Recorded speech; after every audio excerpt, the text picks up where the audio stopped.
Oggi mi sono trovata costretta per l'ennesima volta a sollecitare il Presidente del Consiglio regionale proprio per chiedergli di intervenire presso la Giunta regionale per rispondere alle interrogazioni di noi consiglieri regionali. Nonostante l'articolo 111, comma 3 del regolamento consiliare imponga alla Giunta di rispondere entro 20 giorni dalla trasmissione dell'atto, in Regione Veneto ci sono 38 interrogazioni a risposta scritta ancora in attesa di essere trattate.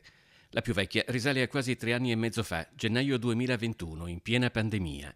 L'aveva depositata la capogruppo del Movimento 5 Stelle Erika Baldin, chiedendo di valutare l'apertura degli ospedali dismessi per accogliere i pazienti non contagiati dal Covid. Le interrogazioni sono l'unico strumento che hanno a disposizione i consiglieri proprio per monitorare e controllare l'operato della giunta regionale. Ma sono le richieste dei cittadini, perché noi consiglieri siamo semplicemente la longa mano dei cittadini che stanno al di fuori di questo palazzo.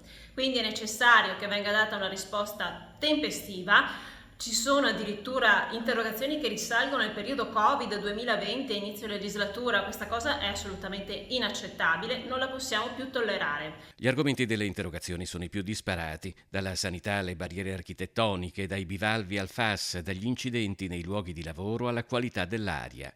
Per Erika Baldin è singolare, oltre ad essere un po' inquietante, che tanti argomenti siano stati posposti, cassati, silenziati sotto la sabbia del tempo, privando i cittadini veneti di certezze e conoscenze rispetto a temi cruciali. Non è la prima volta che solleviamo questo problema e oggi in aula insieme alle colleghe dell'opposizione lo abbiamo fatto presente un'altra volta.